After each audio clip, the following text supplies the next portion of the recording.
கர்த்தருடைய பரிசுத்த நாமம் மகிமைப்படுவதாக. இந்த நாளிலும் உங்களை சந்திக்கிறதெல்லாம் நான் மிகுந்த மகிழ்ச்சி அடைகிறேன்.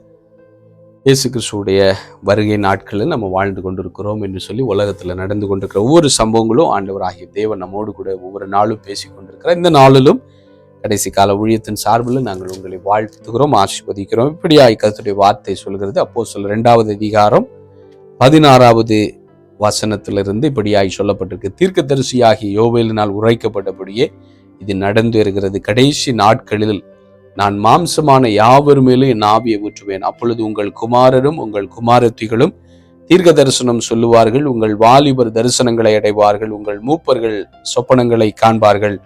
என்னுடைய ஊழியக்காரர் மேலும் என்னுடைய ஊழியக்காரிகள் மேலும் அந்நாட்களில் என் ஆவியை ஊற்றுவேன். அப்பொழுது அவர்கள் தீர்க்க தரிசனம் சொல்லுவார்கள் என்று சொல்லி கர்த்தருடைய வார்த்தை சொல்கிறது. அப்படி என்று சொன்னால் இந்த கடைசி காலத்துல நம்ம வாழ்ந்து கொண்டிருக்கிற காலம் வெளிப்பாடுகள் நிறைந்த காலம் என்று சொல்லி இந்த வார்த்தை சொல்கிறது. ஒரு வார்த்தை ஜெபிக்கலாம். பரிசுத்த பிதாவே, நீர் எங்க கூட பேசுங்க.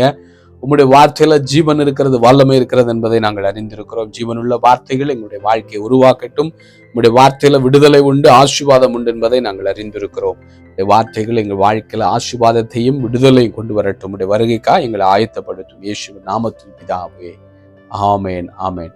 பாருங்க, கர்த்தருடைய பிள்ளைகளே, கர்த்தருடைய வார்த்தை இப்படியாய் சொல்லுகிறது. கடைசி நாட்கள் என்ன நடக்குமா?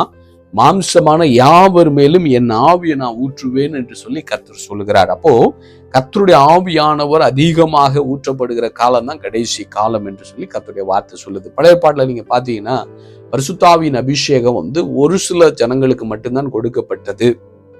பழைய பாட்டுல நீங்க பார்க்கலாம், ஆசாரியர்கள், ராஜாக்கள், அப்புறம் தீர்க்கதரிசிகள், இன்னும் இப்படிப்பட்டதான மிக முக்கியமான வேலைக்காக கர்த்தரால் அனுமதிக்கப்பட்டு தேவனால் பிரித்தெடுக்கப்பட்டு அப்படிப்பட்ட ஒரு கிருபையை கர்த்தர் யாரெல்லாம் மேல வைத்திருக்கிறாரோ அவர்களுக்கு மட்டும்தான் பரிசுத்த ஆவியின் அபிஷேகம் கொடுக்கப்பட்டது. அது மாத்திரமல்ல, அந்த வேலையை செய்வதற்காக மட்டும் பரிசுத்த ஆவியானவர் இறங்கி வருவார். அந்த வேலை முடிந்ததும் பரிசுத்த ஆவியானவர் போய்விடுவார். நிரந்தரமாக நித்தியமாக ஒரு மனிதனோடு ஒரு பழையப்பாட்டின்படி வாழ முடியாது. காரணம், அந்த நாட்கள்ல பாவம் மனிதனுக்குள் இருந்தபடினால, பாவத்துக்கு முழுமையான ஒரு விடுதலை இல்லாது இருந்தபடினால பரிசுத்த ஆவியானவர் ஒரு மனிதனுக்குள் எப்பொழுதும் தங்கியிருக்க முடியாது என்று சொல்லி கர்த்தருடைய வார்த்தை சொல்லுது. ஆனால் இயேசு கிறிஸ்து இந்த உலகத்துல உங்களுக்காக எனக்காக ஜீவனை தந்து அவர் நமக்காக ஜீவ பலியாக நமக்காக அவர் என்ன செய்தார்? பலியாக வாழ்க்கப்பட்டபடினால இயேசு கிறிஸ்துடைய இரத்தத்தின் மூலமாக நமக்கு ஒரு நிரந்தரமான ஒரு விடுதலையை, ஒரு நித்தியமான ஒரு விடுதலையை, நித்தியமாக பாவத்திலிருந்து ஒரு விடுதலையை கர்த்தர் உங்களுக்கும் எனக்கு கொடுத்தபடினால ஆண்டவராகிய இயேசு கிறிஸ்துவின் நிமித்தமாக, அவர் நிமித்தமாக உங்களுக்கும் எனக்கு என்ன ஒரு பாக்கியத்தை நீங்களும் நானும் பெற்றோம் என்று சொன்னால், தேற்றரவாளனாகிய பரிசுத்த ஆவியானவர் நம்மோடு கூட தேற்றரவாளனாக எப்பொழுதும் நமக்குள் தங்கி இருக்கும்படிக்காக, நம்முடைய இருதயத்துல எப்பொழுதும் நம்முடைய ஆவியோடு இணைந்து வாழத்தக்க ஒரு பரிசுத்த ஆவியானவரை இயேசு கிறிஸ்து மூலமாக நீங்களும் நானும் பெற்றுக்கொண்ட கர்த்தருடைய பிள்ளைகள், நீங்களும் நானும் எவ்வளவு பெரிய பாக்கியம் உள்ளவர்கள் என்று சொல்லி நீங்கள் நினைத்து பார்த்தால் ஆண்டவருடைய கிருபை எவ்வளவு பெரியது பாருங்க. இப்படிப்பட்டதான ஒரு மகிமையான ஒரு வாழ்க்கையை கர்த்தர் இந்த புதிய ஏற்பாட்டு சபையில இருக்கிற உங்களுக்கும் எனக்கும், கிருபையின் காலத்துல வாழ்ந்து கொண்டிருக்கிற உங்களுக்கு எனக்கு அப்படிப்பட்ட ஒரு பெரிய பாக்கியத்தை கொடுத்தார். அதனாலதான் ஆண்டவர் சொல்றார், இயேசு கிறிஸ்துவின் நாட்களிலிருந்து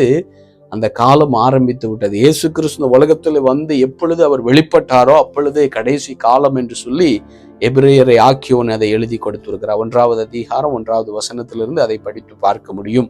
அப்படி என்று சொன்னால் இயேசு கிறிஸ்து பூமிக்கு வந்தார். அன்றிலிருந்து பரிசுத்த ஆவியானவர் இந்த உலகத்துக்கு, இந்த சபைகள்ல கர்த்தருடைய பிள்ளைகளுக்கு ஊற்றப்படுகிற காலம் ஆரம்பித்து விட்டது. அன்றைக்கே கடைசி காலம் ஆரம்பித்ததானால் இப்பொழுது நம்ம வாழ்கிற காலம் கடைசி காலத்தின் கடைசி நிமிடத்துல நம்ம வாழ்ந்து கொண்டிருக்கிறோம். அப்போ கடைசி நிமிடத்துல வாழ்கிற கர்த்தருடைய பிள்ளைகளே, உங்களுக்கும் எனக்கும் கர்த்தர் வைத்திருக்கிற ஒரு மகிமையான காரியம் என்னவென்று சொன்னால், கடைசி காலத்துல கர்த்தர் வைத்திருக்கிற ஒரு கிருபை என்ன சொன்னால், தீர்க்க தரிசனம் சொல்லுகிற ஒரு அபிஷேகத்தை கர்த்தர் வைத்திருக்கிறார். பரிசுத்த ஆவியின் அபிஷேகம் ஒரு மனிதனுக்குள் வரும்போது அவன் எப்படி மாறுவானான்? தீர்க்க தரிசனம் சொல்லுகிற அந்த கிருபை பெற்றவனாக, தீர்க்க தரிசன அபிஷேகம் பெற்ற ஒரு மனிதனாய் மாறுவான் என்று சொல்லி கர்த்தருடைய வார்த்தை சொல்லுது. அதைத்தான் இன்றைக்கு நம்ம பார்க்க போகிறோம்.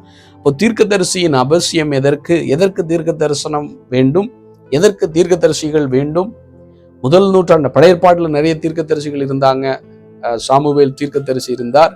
அப்புறம் எலியா இருந்தார், எலிசா இருந்தார், அப்புறம் ஏசாயா தீர்க்கதரிசி சொல்லப்பட்டிருக்கு, தானியேல், எசேக்கியேல், இன்னும் சிறிய தீர்க்கதரிசிகள், பல தீர்க்கதரிசிகள் வேதத்துல நம்ம பார்க்க முடிகிறது. அவர்கள் எல்லாம் அந்த இஸ்ரவேல் ஜனங்களையும் யூத ஜனங்களையும் கர்த்தரின் பார்வைக்கு நேராய் கர்த்தருக்காக அவர்களை உருவாக்கவும், கர்த்தருடைய சித்தத்தின்படி அவர்களை உருவாக்கி தேவ சித்தத்துக்கு அந்த யூத ஜனங்களை நடத்துவதற்காக அந்த தீர்க்கதரிசிகளை கர்த்தர் பயன்படுத்தினார் பழைய ஏற்பாட்டில். ஆனால் புதிய ஏற்பாட்டுல தீர்க்கதரிசிகளுக்கு என்று சொல்லி ஒரு முக்கியமான வேலையை கர்த்தர் வைத்திருக்கிறார். அப்போ இந்த கடைசி காலத்துல தீர்க்கதரிசிகளுக்கு என்ன அன்று வைத்திருக்கிறார்? சும்மா எல்லாரும் கார் வருது, பஸ் வருது, இன்னைக்கு நிறைய தீர்க்க தரிசனங்களே நம்ம பார்க்கிறோம். அவங்க என்ன செய்யறாங்க? உங்களுக்கு பணம் வரப்போகுது, உங்களுக்கு என்ன வரப்போகுது, செல்போன்ல உங்க அக்கௌண்ட்டுக்கு பணம் வரப்போகுதுன்னு அநேக தீர்க்க தரிசனங்கள் எல்லாம் பேசுறாங்க. இதெல்லாம் பைபிள்ல சொல்லப்படாத தீர்க்க தரிசனங்கள். பொருளாசையை தூண்டுகிற தீர்க்க தரிசனங்களை தூண்டி விடுகிறார்கள். இன்னைக்கு ஆப்பிரிக்கால இருந்து ஒரு கூட்ட கள்ள தீர்க்க தரிசிகள் இப்படிப்பட்டவர்கள் எழும்பி இருக்கிறார்கள். இவர்களுடைய இவருடைய கடவுள் யார் என்று சொன்னால் பணம் தான். இவர்கள் உலகத்துல பொருளாசை உடையவர்களா இன்னைக்கு மாறி ஜனங்களை வஞ்சிக்கும்படிக்காக பிசாசினால் ஏற்படுத்தப்பட்ட கள்ள தீர்க்க தரிசிகள் என்பதை நாம் அறிந்து கொள்ள வேண்டும். இங்க சில சபைகள்ல கூட இப்படிப்பட்ட கள்ள தீர்க்க தரிசிகளை நுழைய விட்டு பிசாசானவன் இன்னைக்கு அநேக சபைகளை வஞ்சித்து கொண்டிருக்கிற கடைசி காலத்துல கர்த்தருடைய பிள்ளைகளே, நீங்களும் நானும் ஆண்டவர் இந்த கடைசி கால அபிஷேகத்தை பெற்ற நீங்களும் நானும் தீர்க்க தரிசனம் எப்படி உரைக்க வேண்டுமா? எதற்காக தீர்க்க தரிசனம் உரைக்கணும்? சபைகளை கர்த்தர் எப்படி ஆண்டவருடைய வருகைக்காக சபைகளை ஆயத்தப்படுத்துவதற்கு ஏற்ற விதத்துல தீர்க்க தரிசனங்களை உரைக்கும்படிக்காக கர்த்தர் இந்த கடைசி காலத்துல அப்படிப்பட்ட தீர்க்க தரிசிகளை கர்த்தர் தேடிக்கொண்டிருக்கிறார். அதுல நீங்களும் நானும் ஒருவராய் இருக்கிறோம். இதை பார்த்து கொண்டிருக்கிற கர்த்தருடைய பிள்ளைகளை நீங்க நினைக்கலாம், பிரதர் எனக்கு அப்படிப்பட்டதான பாரம் வருகிறது, எனக்கு அப்படிப்பட்ட எண்ணம் வருகிறது, அப்படிப்பட்ட ஏக்கம் வருகிறது. ஆனால் நானா தீர்க்க தரிசியா இருக்க போகிறேன்? எனக்கு அந்த தீர்க்க தரிசனம் கிடைக்குமா? ஒருவேளை இதை பார்த்து கொண்டிருக்கிற கர்த்தருடைய பிள்ளைகளை, நீங்க தீர்க்க தரிசன அபிஷேகம் உடையவராய் இருக்கிறீர்கள்.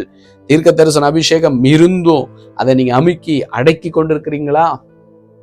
ஐயோ இதெல்லாம் எனக்கு வேணாம், இதெல்லாம் எனக்கு தகுதி இல்லைன்னு நினைத்து கொண்டிருக்கிறீங்களா? உங்களுடைய தகுதியை பார்த்து ஆண்டவர் தரல, கர்த்தருடைய தகுதியை பார்த்து உங்களுக்கு எனக்கு அந்த அபிஷேகத்தை தர வல்லவரா இருக்கிறாரு. அப்ப அதை பெற்றுக்கொள்ள வேண்டுமானால் முதலாவது நமக்கு வாஞ்ச வேண்டும். அதை குறித்து ஒரு வெளிப்பாடு, ஆண்டவரை எனக்கு வேணும்ப்பா, உம்முடைய வருகைக்காக அநேக ஜனங்களை நான் ஆயத்தப்படுத்தணும், உம்முடைய வருகைக்கு நேராக அநேக ஜனங்களை நான் என்ன செய்யணும், நான் வழி நடத்த வேண்டும் என்கிற ஒரு தரிசனம் உடையவளா நீங்கள் மாற வேண்டும் என்று சொல்லி கர்த்தர் விரும்புகிறார்.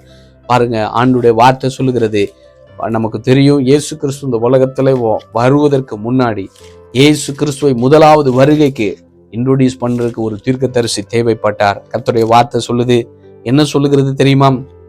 மத்தேயு 3வது அதிகாரத்துல 3வது வசனம் சொல்லுது, கர்த்தருக்கு வழியை ஆயத்தப்படுத்துங்கள், அவருக்கு பாதைகளை செவ்வை பண்ணுங்கள் என்று வனாந்தரத்திலே கூப்பிடுகிறவனுடைய சத்தம் உண்டென்று ஏசாயா தீர்க்கதரிசினால் சொல்லப்பட்டவன் இவனே என்று சொல்லி தீர்க்கதரிசி ஆகிய யோவான் ஸ்நாபகனை குறித்து கர்த்தருடைய வார்த்தை சொல்கிறது. அப்போ இந்த கடைசி காலத்துல உங்களுக்கு எனக்கு கொடுக்கப்பட்டதான மிக முக்கியமான தீர்க்க தரிசன அபிஷேகம் எதற்காக ஆண்டு கொடுக்கிறாரு? காரு பஸ் வருதுன்னு சொல்றதுக்கு அல்ல, கடல் கடந்து உலகம் எங்கும் ஒன்ன கொண்டு போறாரு. உலக பிரகாரமானதை மட்டும் பேசுவதற்காக ஆண்டு அழைக்கல.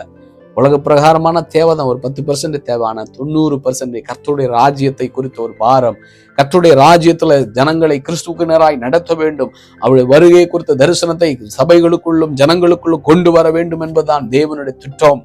அப்படிப்பட்ட தீர்க்க தரிசன அபிஷேகத்தை கர்த்தர் உங்களுக்கும் எனக்கும் தர வேண்டும் என்று சொல்லி விரும்பித்தான் கர்த்தர் உங்களோடு என்னோடு பேசிக் கொண்டிருக்கிறார். பாருங்க, ஆண்டவராகிய தேவன் என்ன பேசுகிறார்?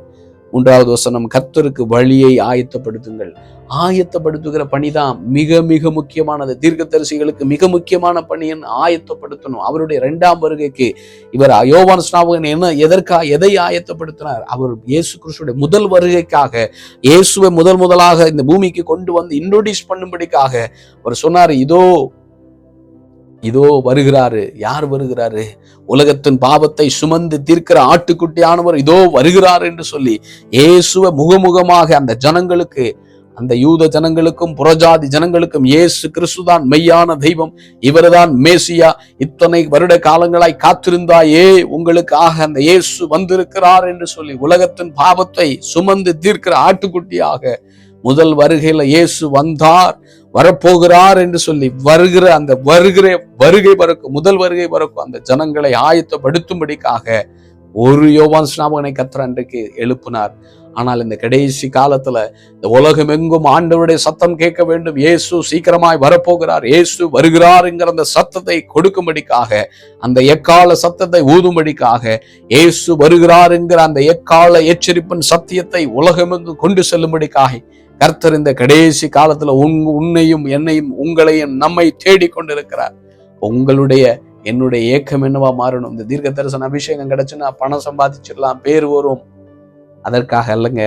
ஒரே ஒரு ஏக்கம், ஆண்டவரே உம்முடைய வருகைக்காக நான் கோடி கோடியான ஜனங்களை ஆயத்தப்படுத்துவேன்ப்பா. இன்னைக்கு இந்த உலகமெங்கும் இந்தியாவில் 4 லட்சம் சபைகள் இருக்குன்னு சொல்லப்பட்டிருக்கு. உலகமெங்கும் பல கோடி சபைகள் இருக்குது. சபைகள் ஒவ்வொரு சபை ஆண்டோட வருகைக்கு நேராய் ஆயத்தப்படுத்துவாப்பா. இந்த தீர்க்க தரிசன அபிஷேகம் வருமானால் உலகத்துல இருக்கிற ராஜாக்களை இயேசுவின் வருகைக்காக நான் ஆயத்தப்படுத்துவேன். இன்னும் இயேசுவை அறியாத எத்தனையோ புறஜாதி ஜனங்கள் இருக்கிறார்கள். அவர்களை நான் கிறிஸ்துவுக்கு நேராக, இயேசுவின் வருகைக்கு நேராய் ஆயத்தப்படுத்துவேன் என்கிற ஏக்கம் இன்னைக்கு உங்களுக்குள்ள பெருகுமானால் இந்த நாள் அந்த அபிஷேகத்தை கர்த்தர் உங்களுக்காய் ஊற்ற போகிறார். முதலாக மிக முக்கியமான தீர்க்க தரிசனத்தை கர்த்தர் தருவதற்கான நோக்கத்தை சொல்லி நான் முடிக்கிறேன். கர்த்தருக்கு வழியை ஆயத்தப்படுத்துங்கள். கர்த்தருடைய வழியை ஆயத்தப்படுத்துகிற மிகப்பெரிய முக்கியமான பணியை இந்த கடைசி காலத்துல தீர்க்க தரிசன அபிஷேகம் பெற்றவர்களுக்கு ஆண்டு தர விரும்புகிறார். இதை நீங்க பெற்றுக்கொள்வதற்கு ரெடியா இருக்கிறீங்களா? அந்த ஏக்கம் இன்னைக்கு உண்டாகட்டும். ஆண்டவரே எனக்கு தாங்கப்பா, நான் சபையை உடைய வருகைக்காக ஆயத்தப்படுத்துவேன், உலகமெங்கும் இருக்கிற ஜனங்களுடைய வருகைக்காக நான் ஆயத்தப்படுத்துவேன் என்று சொல்லி ஒப்புக் கொடுப்போம். பரிசுத்த பிதாவே, நீ பேச நல்ல வார்த்தைகளுக்காய் நன்றி. இந்த வார்த்தைகள் மூலமாய் எங்களோடு நீர் பேசி இருக்கிறீங்க. இந்த வார்த்தைகள் எங்களை உருவாக்கட்டும், உடைய வருகைக்காய் எங்களை ஆயத்தப்படுத்தும். இயேசுவின் நாமத்தில் பிதாவே, ஆமேன், ஆமேன்.